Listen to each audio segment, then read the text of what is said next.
I'm Sergeant Phil Lakin. Nice to meet you. Nice to meet you, Yolanda. Kelly Sergeant Phil Lakin. Hi, I'm George Logan. Nice to meet you. I've been a cop for 30 years. I put 110% into all of my cases as if I was dealing with my own family as victims.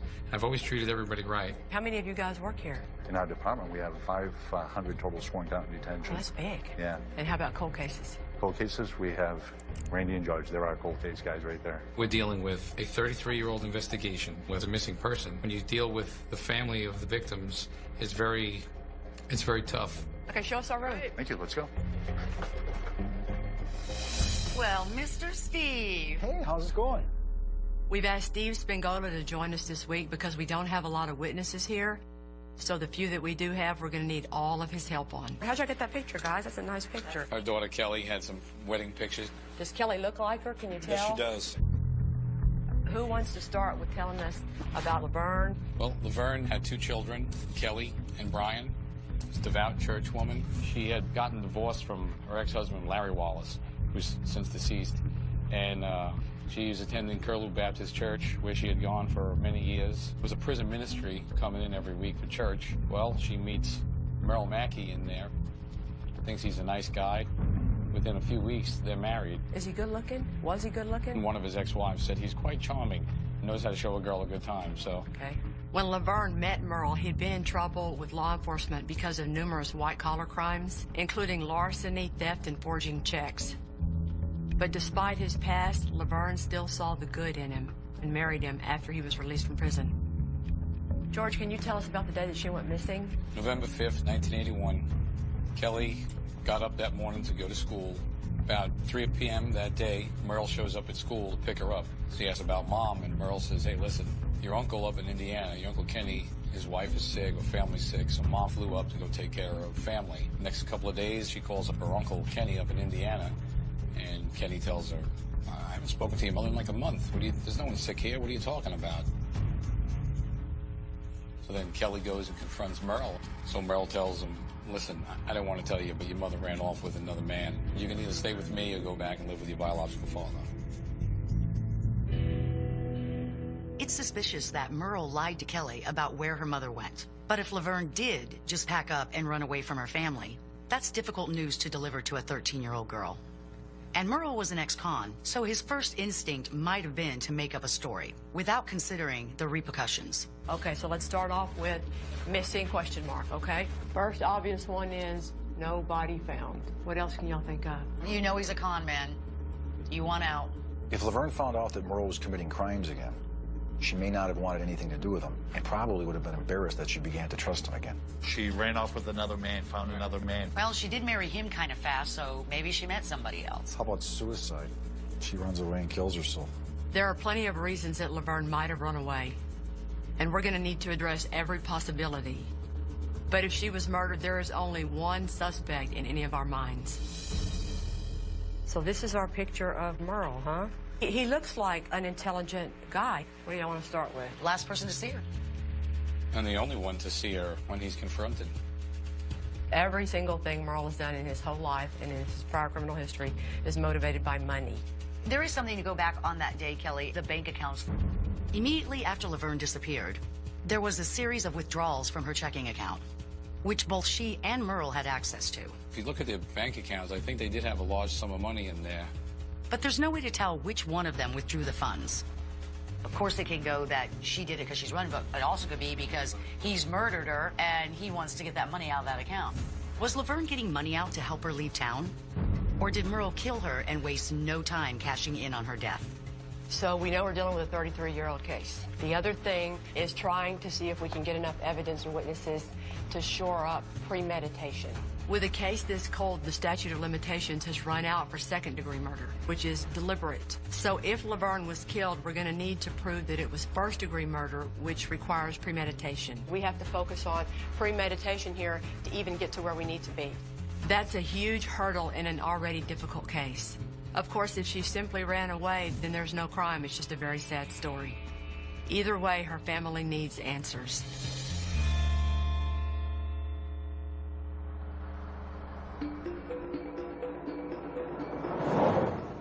I can't even imagine what it would be like to be Laverne's daughter and have your mom just one day disappear.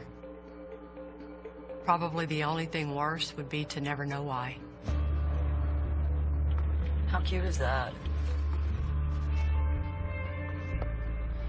Hey, Kelly. How you doing, huh? Good, how are you? Good.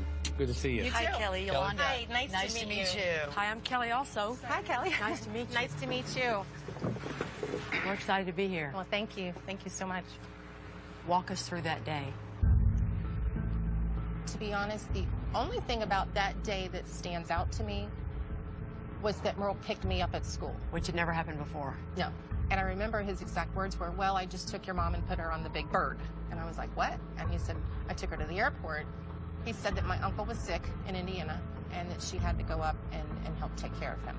Now, of course, being older and wiser, red flags would go off. It's like, okay, we don't have a phone. How did anybody call her and tell her? Why didn't y'all have a phone? I don't know. I lived in a little town, too, in 1981. We all had phones. Yeah. Did there come a time or a day where you kind of reconciled yourself to the idea that your mom wasn't ever coming back? Yeah, and I think that happened a long time ago. When? I would say probably in my early 20s. How do you deal with that? You know, your mom left when you were so young, and you want to think what? It's more what ifs. I have a son who never knew his grandma. How about Brian? He's handled it a little differently. I think very, I don't know honestly how to describe. He's just very cold to it. So at that time, he was 19? Yeah. Okay. Yeah. Yeah, and he wasn't living at home then. It was like the day he turned 18, Merle kicked him out of the house. According to Merle, Brian was stealing money, and that was the driving force behind getting rid of Brian because he was a thief. No, not at all. We knew Merle was a con. But it's sad to think that he may have conned Laverne into kicking her son Brian out of their house. But the real question is why? Well, we're going to start working, start talking to everybody that George can think of, and you know, the minute he can tell you something, he'll be ringing your phone. I'll be waiting. All right, give us a good luck hug. Absolutely. Oh, hopefully we'll have something. Oh, I hope so. It's been 33 years of not knowing what happened to my mom. So to have all of this happening now is giving me hope. To have closure would be wonderful.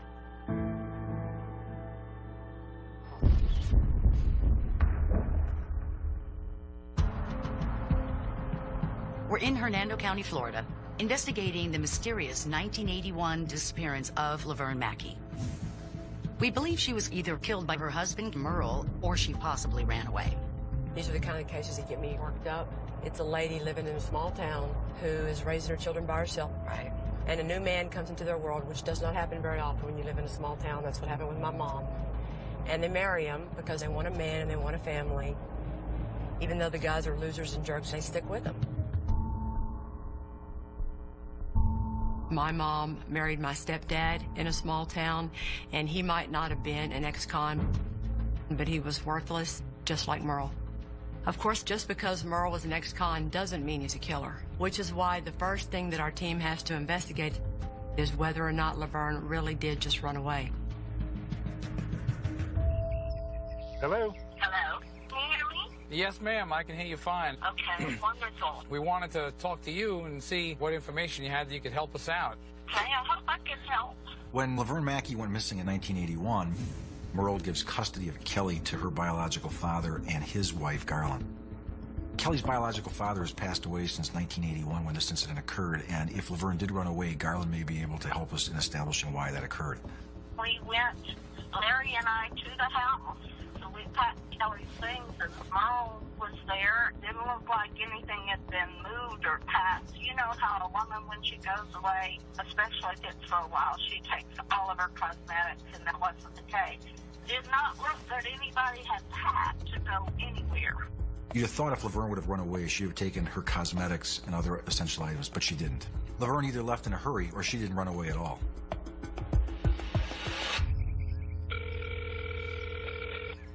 Hello, Hi, can I speak with William Estes, please? this is he. Mr. Estes, my name is George Lloydgren. I'm a detective in the Hernando County Sheriff's Office. Yes. We're having an investigation on a missing person case involving Laverne Mackey.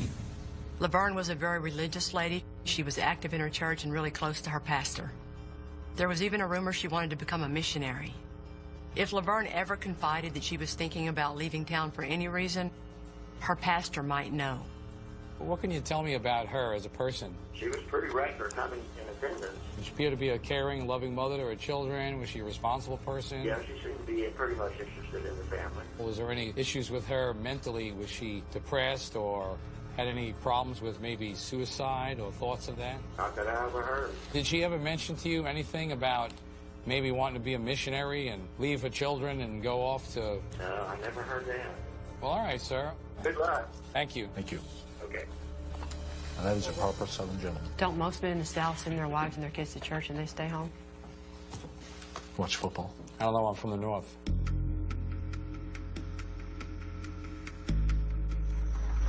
I'm Kelly. Nice to meet you. Muriel Touchton. Muriel Touchton has known Laverne since they were little girls together, so she knew Laverne way before Laverne ever met Merle. Hopefully she can tell us about their relationship and, more importantly, whether or not Laverne ever wanted out. Where did you know Laverne from? I've known Laverne ever since we was in 7th, 8th grade, something like that. Did she seem like the type of person that would just up and leave or just walk away without giving her kids notice? There is no way she would leave her kids without, no. Okay. Prior to her marrying Mackie, you would get together with her how often? Weekly, daily? At least weekly, sometimes during the week. But Once she married Merle, did that stop? That sure did.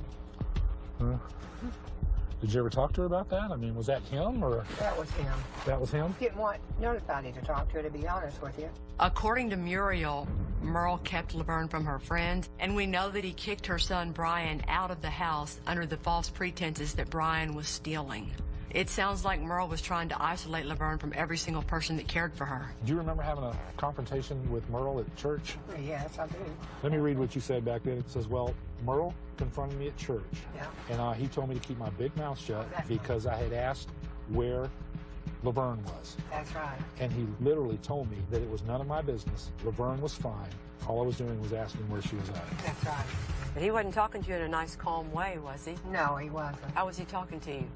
He was mad. Let's just put it like that. And all you were doing was trying to find out what happened to your friend. That's right. So why would he be so mad about that? Because I think he had something to do with it.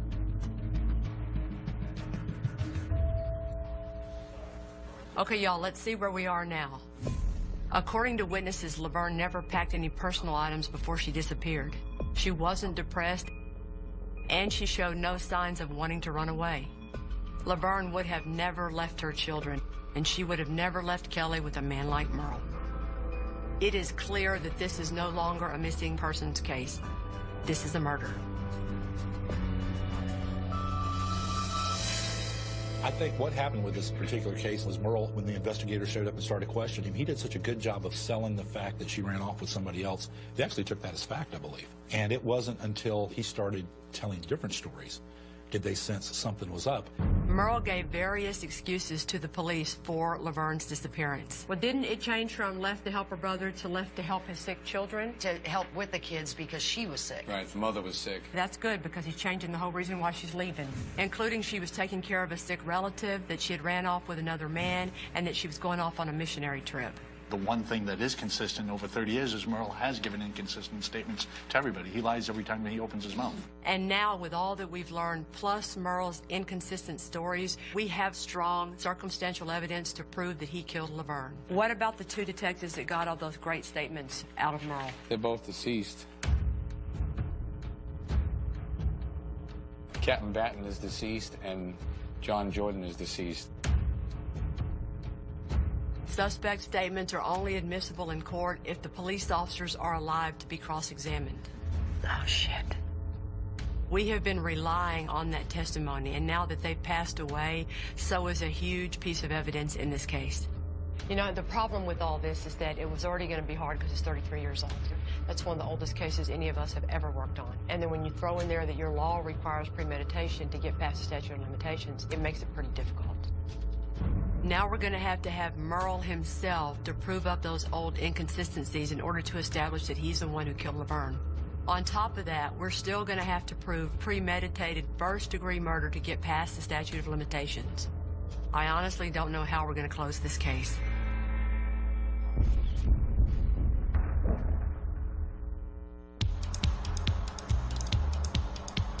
We're in Hernando County, Florida, trying to prove Merle Mackey murdered his wife, Laverne. So we're headed to the last place anyone saw her alive. A remote trailer they moved to shortly before she went missing. Why remove her somewhere else? Put her there where you won't be caught with a body. But that's a lot of land to cover. Yeah, it's a proverbial needle in the haystack. Police have already searched the property for Laverne's body, but came up empty. Today we want to check out the trailer itself. If it's our crime scene, we want to test for any traces of Laverne's blood. After 33 years, it's a long shot that we'll find anything, but we need to be thorough. Otherwise, at trial, a defense team could argue we didn't investigate every possibility. Current owner bought it in '89. Yes. And has had it all these years. He lived in what's left of his mobile home, and then it became inhabited by raccoons. And So they're not happy either. no. Because you took away their home right now. Yeah, they're probably not too happy right now. Morning. Director Tim Whitfield, Yolanda McClary. Very Nice to meet you. Very nice to meet you. So our hope is to look underneath the original flooring, because we know that there's a possibility that he cleaned up. We have 3 layers of flooring. We have 2 layers of the sticky back tile and then 1 layer of linoleum. We're going to examine each layer to see if there's any evidence that blood may have been there, whether it been cleaned up or not. Okay. Looks like I'll have the easy side. That one is stuck far worse under the cabinet here. They had to dig a little. I got a 2-for-1 here. If we find one trace of Laverne's blood, it easily could be explained as coming from a cut she got in the kitchen or the bathroom. But many blood hits in several places might suggest this is where her murder occurred. Do you want us to start bringing these out because this section's done? This is from the kitchen area. Watching the team swab these tiles for blood is like watching a lottery drawing. Except for you don't want a number, you want that little swab to turn pink. But so far, it's not looking too good.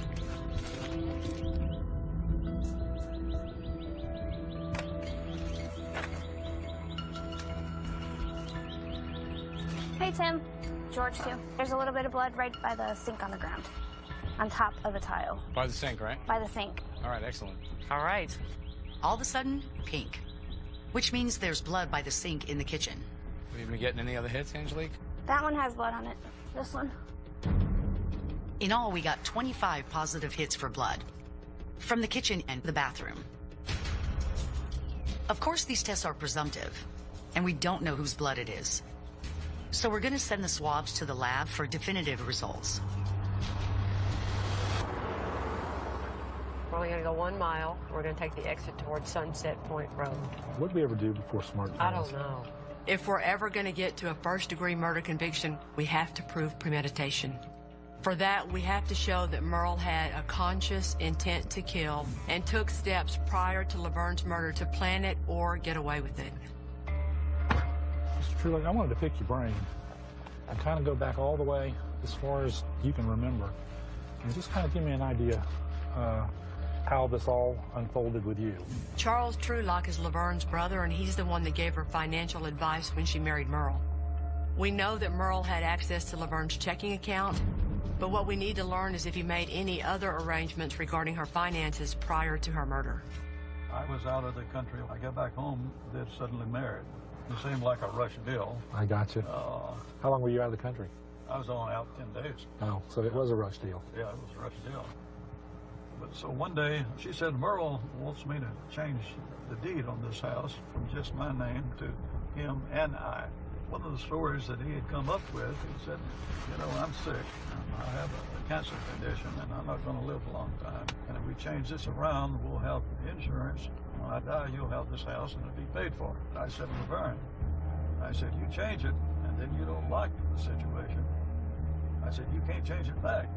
Merle convinced Laverne to add him to the deed on her house by saying when he died of his terminal cancer, his life insurance would pay off her house. But instead, Laverne disappears, and Merle got all of the money from the sale of the house she owned from her first marriage, along with all the money in her bank account. And Merle never had cancer. It was all a lie to get to her money. That sure as heck sounds like planning to me. Then they sold their home, took her up to your way there, and sequestered her away. Didn't have a telephone up there. He wouldn't have a telephone put in. Eventually, he said, well, she left. Are you telling me from the time they moved up to Hernando County, you never heard from her again? No, I did not. There was no doubt in my mind that he either directly or indirectly caused my sister to be killed. I might mention to you that it caused me, personal level, a great deal of heartache. Had lots of restless nights.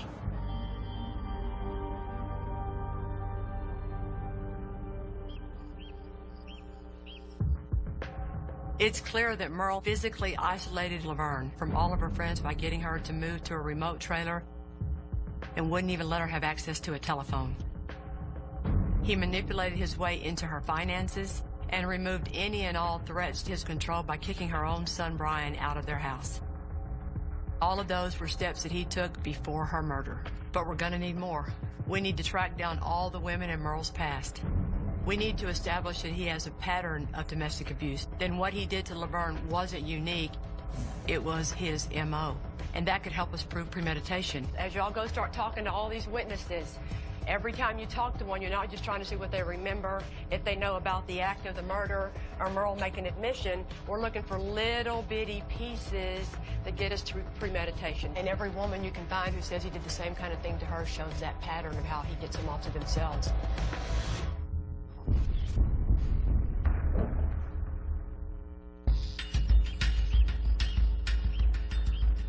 All right, great. Bye. Bye. We just got the results back from the lab on the blood samples we collected from Laverne and Merle's trailer where we think she was killed. Now it's time to tell Kelly and Detective Williamson the news. Detective Williamson. Okay, I've just got some results back from the lab. All the tiles that came back with a positive for blood with the presumptives done at the scene. They went to the lab and came up negative for Laverne's blood. It's not her, and it's not going to help us, guys. Okay. It was always a long shot, but now we know for sure there's no physical evidence to support that Laverne was killed in that trailer. All right. Bye. Bye. We've always known that this case wasn't going to be solved by forensics. Right now, we need to focus on proving premeditation. For that, we need to find evidence that Merle had a pattern of abusing women, financially and emotionally.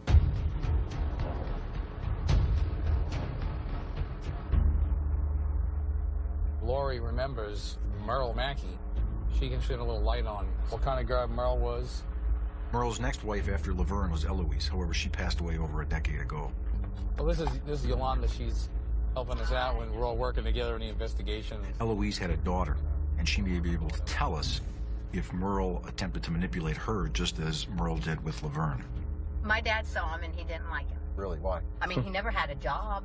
My mom worked, but he didn't. In the short time that you were around Merle, and when your mom was with him, did he seem to be a controlling person? She had to ask him if she could go places. She'd say, do you mind if I go with Lori to the store? You know, like she was asking. Was she like that with your father? No. You know any of your mother's friends at the time? I know it's going to sound... She didn't have many friends, you know what I'm saying? They never had people, you know, like you would go out with a group of friends. They never did that. Okay. They were, like, always together by themselves. Merle continued to try to control women and make money the easy way. Eloise's story helps build our case, but we still need more. Virginia Whitehead is another one of Merle's ex-wives. She was smart enough to leave him. And we need to find out what drove her to do so. How long were you married to Merle for? Just barely over a year. And why did you guys get divorced or separated? Probably sorry, no good something. Okay. Was it true that you had researched some of the property you owned? Didn't you own? Yeah. Right. Yeah, he'd been to the courthouse and all that and had papers, you know, and all of that stuff. He was just so sneaky.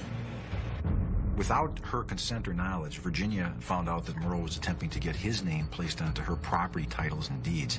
And this is a trick that Merle did with Laverne and was successful in doing it. Did he also want to be put on your checking account? Or have a checking account with you? Or? He wanted to, and he opened a checking account in mine and his name, but I never did do nothing with his checking account, and I never did would put him on mine. Did he ever talk to you anything about life insurance or anything? One time he brought it up and wanted to take an insurance policy out on me and wanted me to take one out on him. I had insurance, and I had it made out to my kids, and I said, no, I don't need it. Was Merle a controlling kind of guy? He'd get kind of nasty every now and then, you know, whenever I'd be late from work, or if I was, you know, like spend too much time with the kid. And he'd done a lot of things to my kid, especially my son. And I said I wasn't going to have that. He just didn't like Jeff being at the house. Merle tried to isolate Virginia from her children, especially her son, just as he did with Laverne, and was subsequently able to get Laverne's son, Brian, kicked out of the house. How about if you had any friends come over or anything to the house? Oh, it got so the friends wouldn't even come. In examining the fact pattern of Merle's life here, he clearly marries these women, isolates them, financially drains them, which is a pattern we've seen before. You knew Laverne, didn't you, from church? Yeah. And how long I you knew know her before I met him. What did Merle tell you happened to Laverne? He just said she went to see her brother and I don't know where, somewhere's up north, and she never come back. That's what he told me. He was quite the crafty character, huh? Yes, he was. Yes, he was. And I apologized to my kids more and more times what I put them through when I was with him. What do you think happened to Laverne? I think he done away with her. So let's just focus on what we do have up here. With Merle's similar manipulation and isolation tactics that he used on other women, we can make a strong argument for premeditation, which would get you to first-degree murder. The case is looking good, but to move it forward, we still need that key piece of evidence back. Merle's old inconsistencies about what he says happened to Laverne. And there's only one person left we can get them from, and that's Merle. It's time to track him down.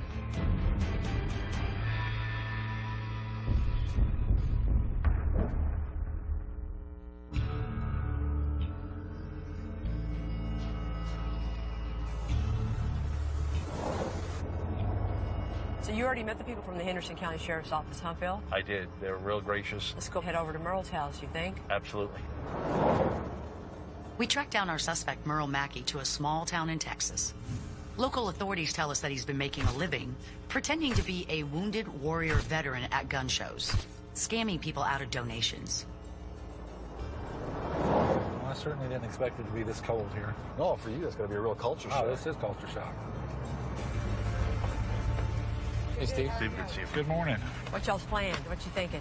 I want to close this case. And before we can close it, since he was the last person that saw her alive, Okay. what we have is some old transcripts of him. I need to go through those with him. I like that. I just need to go through with them and get a video recording of you walking through these, and then we're going to be able to close this case, I like Merle, that. which he will be I like happy that. once he's agreed that's all true. He said all of that stuff. Then I'm going to start pointing out the inconsistencies of his interviews, and then we're going to start working him. That's all Wait a gravy minute, after Mom. that. Whatever And y'all then get go him to that say way. after you get him to agree to the transcripts, I'm happy with. Yes. But we got to get him to agree to those transcripts. That's enough. All right. That's Well, the good plan. luck. All right. It'd be nice to just finish it off, and obviously I'm living in a perfect world right this moment in my brain that not only we have him and he brings us to our body, and we have... Well, you are an optimistic fella there, George. Well, I'm hoping for the best, you know. After 30 years of busting my ass, I think I'm owed some breaks here or there, and I call in my markers, especially in important cases like this where the loss of somebody's life and the whole family hurting and not having their mother and their sister and grandchildren have their grandmother around because this selfish son of a bitch took her away from her family. There's more people out here than I thought there'd be. Yeah. We may only get one shot at this. When the police are looking for a suspect, word travels fast. And Merle has fled the police in the past. This one right here with the van? It looks like the carport's empty. There's a van there that looks like there's a car going. A van, but no car. It's locked up tight. That's quite a lock on that front door.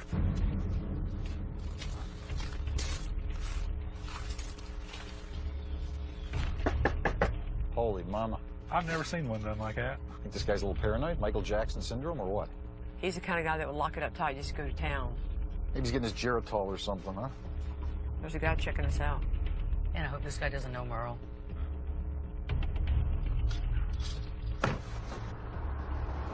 So they think he could be playing slots. He could be drinking coffee at the Dairy Queen. He could be doing something like that on a Friday morning. Let's just hope he didn't go to Dallas for a gun show. Since Merle's been scamming people at gun shows, we're thinking that's where he might be. But those witnesses would know about all the gun shows in the area. There's a lot of gun shows back home in Texas, and finding him at one of those is going to be really hard. There are a couple of wounded warrior veterans who live nearby that have caught Merle scamming in the past. Hey, Jimmy. Hey, Sergeant Phil Lakin. George Loigren, how are you, sir? Nice to meet you. They might know which one he's trying to hit up today. You want to see a picture of the car he's driving? I'd love to see a picture of the car he's driving. Yes, sir. He always goes to these gun shows put on by this guy in Oklahoma. You have a copy of like the upcoming gun shows? Yeah, let me make a copy. Excellent. There's one in Canton. When is that one? Is that going on this weekend? It's going on this week. Really? Be there. How far away is Kent? It's like a half hour, right, sir? There's a gun show in Canton, Texas, about 40 miles away. He's probably got a handicap spot up front. You can't see him walking anywhere when he's going to pull his disabled bullshit. Kelly, Phil, Randy, and I are going to keep eyes on Merle's trailer, while Steve and George head to the show to try to locate Merle. We've heard that Merle rides an electric scooter and tries to pass himself off as a disabled vet. I came up with the term of scooter scammer, and so we'll be on the lookout for Merle. George, I think that's him over there. So we see this old man on a scooter, and suddenly he takes off on us. And here I am chasing a 70-year-old guy on a scooter that I can't catch because he's got a battery that can outrun me. Elderly guy, probably hard of hearing. Me, an old guy, hard of running. I couldn't catch up to him, so it was kind of embarrassing. I've chased a lot of suspects on foot in patrol cars. Steve. The chase down an old man in a scooter is a first for me. Is that him?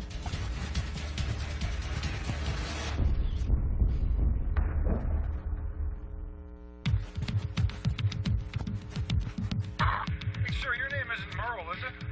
No? You know a guy named Merle? Mackey? No? Thanks a lot. So Merle's not at the gun show. That was fun. Oh, yeah. The next day we checked different locations in town, and again, no sign of him. No, he's still not here. He's still locked up. Yeah. And the following day we can't find him either, no matter how hard we look. It's been 3 days, and so far there's no sign of Merle anywhere. He either got word that we were looking for him and slithered out of town, or he's very lucky right now. Well, Steve, I'd like to say it's been real fun working with you, but unfortunately all I can say is it's been real fun hanging out. You lie. Wouldn't be the first lie. So this has been a bust so far. We haven't been able to find Merle anywhere in Texas. Right now we need the Henderson County Sheriff's Department to keep eyes on Merle's home while we head back to Florida, and hopefully they'll locate him, and they'll be able to let us know if and when he returns.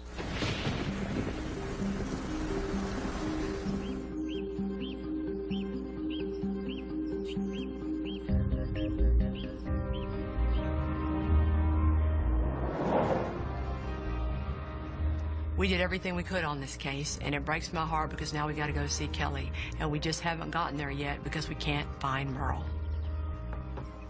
Hey, Kelly. Hi. Kelly. Hi. It's good to see you. You too. Thank you for meeting us so early. You're welcome. Well, we've been busy.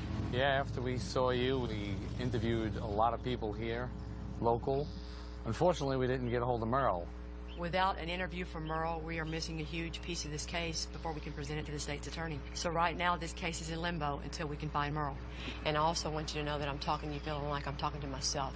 Because what happened to you could have happened to me with my situation growing up with my stepdad. Back in 1981, when someone committed a murder that was an intentional murder as opposed to a premeditated murder, the statute of limitations is either 3 or 4 years. The case with premeditation is difficult. They're going to keep working this angle, but it's a really, really hard thing to expect to happen. I appreciate all of their passion that they have put into this. It's, you know, there's always hope. There's always hope.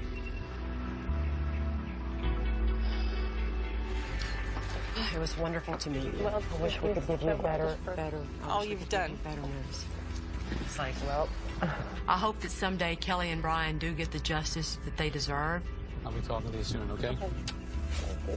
And if that day never comes, I hope that Kelly can at least take comfort in the fact that she did all that she could and that her mother would have never left her. All right, Kelly. Bye.